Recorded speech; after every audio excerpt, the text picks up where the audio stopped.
Muchísimas gracias a todos por venir. Yo estoy muy emocionada de tener esta oportunidad de poder entrevistar a este par de mujeres tan talentosas que me han acompañado en lecturas desde el bus de camino a la oficina hasta la mesa de noche de mi cama. Y de verdad estoy muy feliz de poder hablar un ratito con ustedes. Como ya les contaba Margaret, Marta nos acompaña desde la Ciudad de México. Ella es escritora y artista sonora de Ciudad de México. Tiene varias colecciones de libros de poesía, como por ejemplo Nática, Haiku, todo cabe en un poema si se sabe acomodar, y El pequeño elefante transneptuniano. Además tiene varios libros de prosa como Orfeo, Ella trae la lluvia o Buenas noches Laika. Con ellos ha ganado muchas distinciones como el Premio Hispanoamericano de Poesía para Niños, el Premio de Literatura Juvenil Gran Angular, el Premio Barco de Vapor y el Premio de la Fundación Cuatro Gatos en 2016. Y por este lado además tenemos a Irene Vasco, una escritora infantil colombiana que debo decir es de cabecera, ya tiene más de 30 libros publicados, desde historias como Mambrú perdió la guerra, Paso a Paso, colecciones de cuentos como Cambio de Voz, por ejemplo, y también tiene libros de magia, como Conjuros y Sortilegios, entre muchísimos otros. Irene además es traductora, promotora de lectura, fundadora de Espantapájaros Librería y del taller Espantapájaros, y se ha ganado una gran cantidad de premios y distinciones como el premio Raimundo Susaeta, como el mejor libro del ICFE Fundalectura por Conjuros y Sortilegios y el premio Norma Fundalectura, entre varios otros. Pero estas descripciones acartonadas como de parte atrás del libro no hacen justicia a este par de autoras tan fantásticas. Entonces yo quise robarme de sus libros unas descripciones distintas. Esto también pensando en que la charla de hoy se llama Historias contadas y por contar, y pensando también que nosotros venimos de escuchar historias y luego nos venimos convirtiendo en historias, y luego los que tienen muy buena suerte empiezan a producir historias también, ¿no? Entonces, Marta es una cazadora profesional de cuentos, atrapapalabras de vocación. Cuando no está intentando conseguir el cuaderno perfecto para el siguiente proyecto, está entrevistando a grillos que viven en la esquina de su sala o deambulando por la ciudad en busca de sonidos en los que, si los escuchas con atención, puedes descubrir la entrada a un universo paralelo. Por su parte, Irene Vasco quiere ser bruja.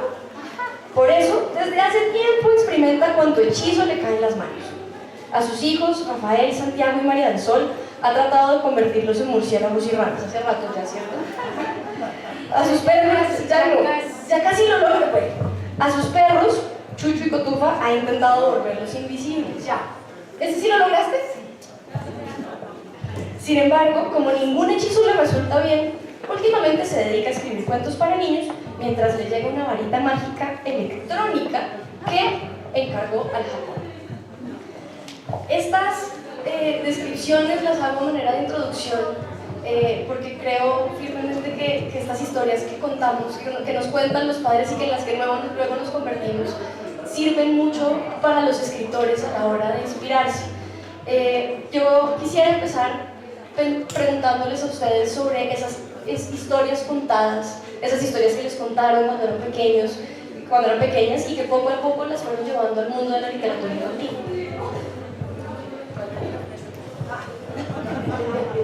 Está bien, me encanta. Muchísimas gracias. Me encanta estar aquí esta noche con ustedes en este espacio. Estoy muy emocionada hablando de historias que nos ponen contentos. Y en mi caso, hay muchas historias, ¿no? Uno va creciendo con esos arrullos, con esas canciones que tal vez al principio, así tratando de recorrer la cinta, los primeros recuerdos de esas canciones son a veces nada más el rumor de una voz.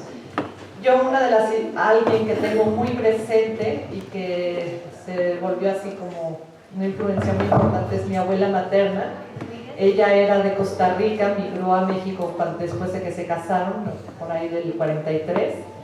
Pero es muy curioso, mi abuela era una cuentacuentos nata, adoraba contar historias. y curiosamente mi abuela nos contaba cuentos de hadas, los tradicionales de cabecera, pero intercalaba con historias de ella en Costa Rica, de ella creciendo de niña en la finca, pero también luego me contaba historias que ya de grande empecé a dimensionar, que tenían que ver con estas historias del origen de mi familia, de dónde veníamos, porque también de repente nos contaba historias de la guerra civil en Costa Rica, de la revolución de mi mamá cuando estaba chiquita, y yo llegaba en México y yo decía, es que mi mamá nació durante la revolución, y me decían, pero ¿cómo puede ser la revolución si en México la revolución fue en 1910, ¿no? Entonces, como que yo crecí justo con estas historias que chocan con otras versiones. Y por otro lado, mis papás, tuve mucha suerte, también mis papás son grandes lectores, y mi mamá le encantaba contarme mitos clásicos, ¿no? Entonces yo crecí como con esas vertientes de las historias de la abuela, en la cual lo autobiográfico tenía algo de cuentos de hadas, y por otro lado mi mamá que me contaba mucho de los mitos clásicos, ¿no? Entonces yo creo que son las historias que yo ahorita podría decir que me han alimentado más. ¿Tú, Irene? Bueno, yo también agradezco estar aquí, me encanta estar con Juana y haber conocido a Marta, y agradezco a Fondo que siempre me invita, me siento en casa, tengo libros aquí, entonces me siento muy a gusto, y gracias a ustedes por estar aquí. Yo nací y crecí en la música para niños. Y Juana, yo le preguntaba ahora, ¿por qué tú sabes que yo tengo que ver con la música si yo no hago música? Pero eso es lo que yo quería hacer. Yo no quería ser escritora ni todas las cosas que hago ahora, yo quería ser cantante como mi mamá. Mi mamá era brasileña y llegó a Colombia en 1952 y yo nací a los 20 días de ella llegar aquí. Y en el 54, si hay algunas personas mayores, recordarán que comenzó la televisión en Colombia. Fue cuando Rojas Pinilla inauguró la Televisora Nacional de Colombia, y mi mamá, que era una joven artista recién llegada, de inmediato fue contratada para hacer los primeros programas de televisión, que se hacían en vivo, en directo, sin ensayos, todo en blanco y negro, muy artesanal, y yo crecí viendo cómo se hacían esos programas, además siendo explotada, porque me hacían trabajo infantil no remunerado. Desde muy niña mi mamá me pedía pues que le ayudara a hacer una canción para el programa, que le ayudara a inventar un cuento. En mi casa siempre estaban artistas, escritores, músicos por supuesto, trabajando con mi mamá para el programa, y yo estaba en el medio de ellos y oía todo. Así que fue como un alimento enorme el que recibí, y además algo maravilloso era que en los programas mi mamá hacía concursos de pintura, concursos de poesía, cosas así, y los regalos que daba eran colecciones de libros. Ella pedía a las editoriales libros para dar de premios, y los libros duraban muchos días en la casa, y yo los podía leer, siempre y cuando los pasara con cuidadito. Entonces tenía una cantidad enorme de literatura infantil de las grandes casas editoriales, muchas mexicanas, muchas argentinas y españolas. En Colombia no se hacían libros para niños. Entonces recibí tanto que, bueno, sí quiero ser escritora, pero quería ser cantante. Pues que sí, se fraguó el artista, pero ganamos una buena escritora. Pero menos mal que eso pasa, se saltó esta generación, pero mi hija María del Sol es la que hace música para niños. Entonces, ella sí, espero que la hayan oído, que hayan ido a Concierto Animal, a Tomatina Cura Todo. Sí, esa es mi hija.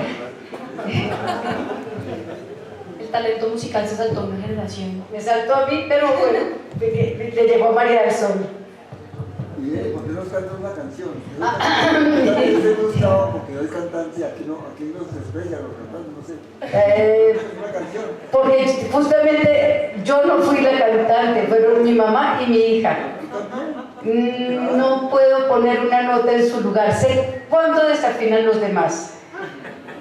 Porque mi mamá era maestra de música, ella murió hace 2 años y hasta su última semana dio clases de canto. Por sus clases pasaron todos los artistas colombianos y hasta Shakira. Pero a mí nunca me pudo enseñar. No quiso aprender. No, mi mamá decía, todos se pudo, y no, conmigo no pudo. Bueno, pero ya que no fue la música, yo sé que también hay mucho de las pasiones por los libros y por la escritura que llegaron a estar en los libros que hicieron ustedes. Yo quería también preguntarles qué tanto de esa vida cotidiana, de esa interioridad, podemos encontrarnos en sus libros, y si tienen alguna cuña para nosotros cuando estemos leyendo, que nos podamos dar cuenta de qué son esos momentos muy personales de ustedes que están en sus libros. Para que no sea siempre así, sino para ir, arranco yo. Todo lo que pasa en mi casa y lo que le pasa a los que me cuentan sus chismes es lo que aparece en mis libros. Porque así como no puedo cantar, tampoco tengo mucha imaginación, me cuesta mucho trabajo inventar, pero soy buenísima copiándome. Entonces, lo que pasa en mi casa con mis hijos, mis nietos, por supuesto, ahora ya mis hijos son muy grandes, no son tan divertidos. Sí son divertidos, pero no tanto como los niños. Tengo nietos desde los 3 años hasta los 15, entonces ahí hay un buen escenario. Y lo que me cuentan los demás, historias de amor, si alguien tiene algo para contarme, eso sale después en algún libro.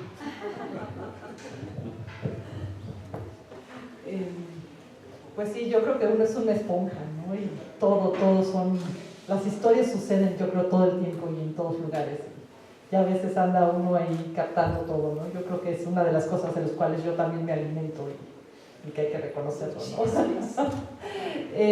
Y en mi caso, que yo creo que también algo que ha influido es, para mí cada libro es como una pregunta que me hago sobre mí misma. Suena muy abstracto, ¿no? Pero es esta inquietud de algo que necesito procesar, así un pedazo de información que no sé qué hacer con él y que necesito verlo desde otra perspectiva para poder elaborarlo, ¿no? Entonces, por ejemplo, Buenas noches Laika, que es un libro en el cual hablo del tema del suicidio, está basado, por ejemplo, muchísimo en mis experiencias como maestra, pero también como alumna, ¿no? Fue este espacio en el cual yo creo que la literatura tiene eso, ¿no? Y cualquier arte, que a través de las metáforas, ¿no? Y de esta parte del arte y de la literatura nos permite construir una red de seguridad, yo le digo así como los trapecistas, para explorar esos temas que vistos desde otra perspectiva tal vez nos resultaría más amenazante o doloroso, ¿no? Aquí está este juego de no es verdad, pero sí es verdad, ¿no? Y a través de eso puedo meterme y jugar, ¿no? En la poesía me es más fácil volcarme, ¿no? En esta parte de la voz y por ejemplo, en Lunática, que es el gozo de ser niña y de recordar. Ahí, por ejemplo, está mucho de mi experiencia, de cómo me sentía yo a los 9 años y de todo eso que yo quería hablar. Pero también está mi sobrina, ¿no? Muchas de las cosas también son ellos. Claro, sí. Ya. Hay muchos niños que rodean el proceso creativo. Aquí voy a hacer una cuña, porque ya hemos hablado un poco de la relación de Irene con la música, pero lo que ustedes no saben es que Marta además es artista sonora y hace una cosa maravillosa que se llama paisajes sonoros, que yo ayer me quedé de verdad horas buscándolos en YouTube y tratando de entender este arte tan maravilloso. Yo quiero que nos cuentes un poquito también, Marta, de qué se trata esta otra faceta, que yo creo que también es poesía, pero con el sonido, y cómo también la intercalas a tu trabajo. Sí, es que yo tengo un alter ego que se llama La Sonidista Errante.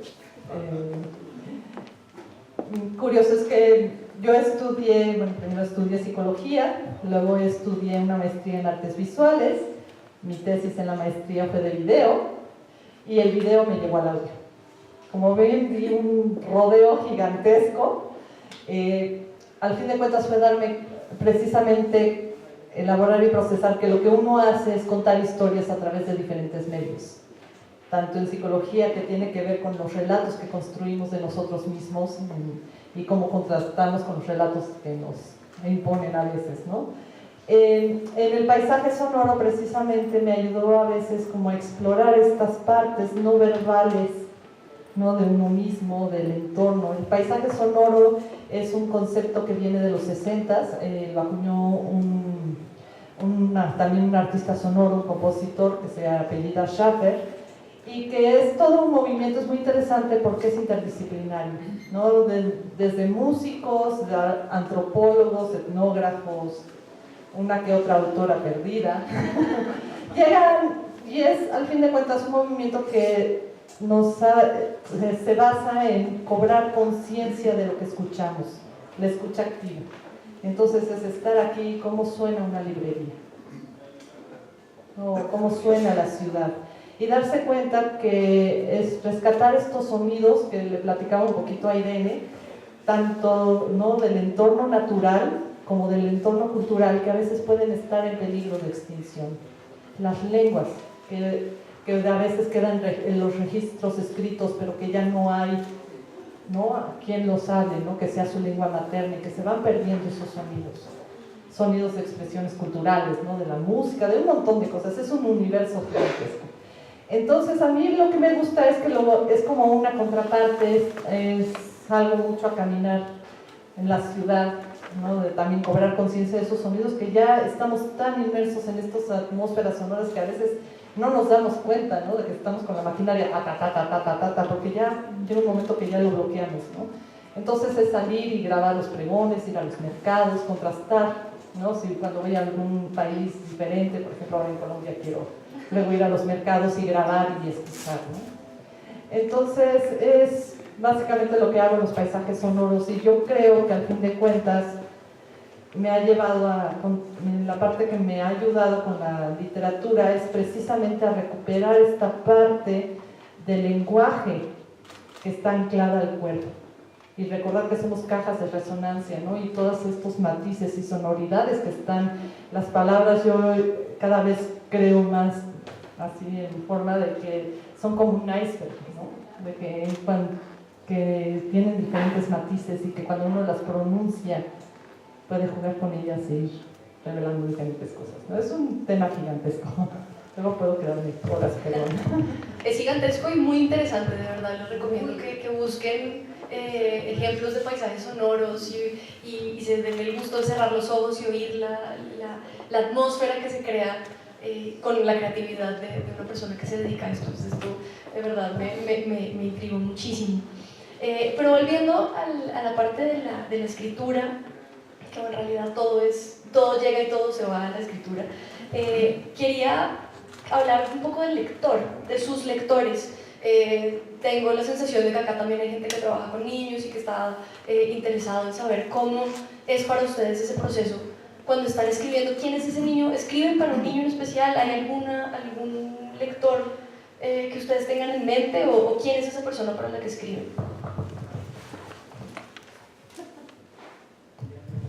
Pues en algunos casos, cuando estoy escribiendo, pienso en algún niño en particular, pero no por contarle a ese niño, sino por encontrar la tonalidad, el lenguaje apropiado para la edad, porque no es lo mismo escribir para un niño de 5 años que para un joven de 13 años. Entonces ahí necesito un lector ideal, pero la verdad es que no le pongo rostro, ni le pongo nombre.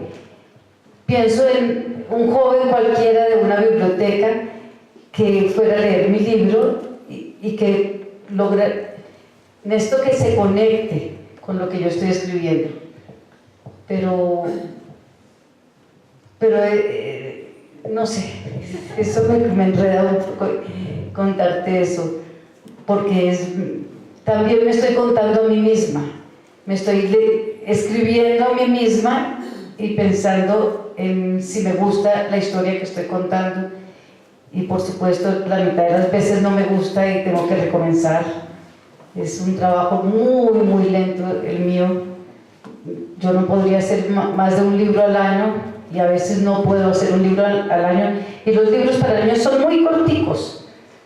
Sin embargo, a mí me toman meses y meses pensando en la historia, avanzando de a poquitos, encontrando el lenguaje y la tonalidad y que el personaje realmente esté vivo. ¿Y para ti?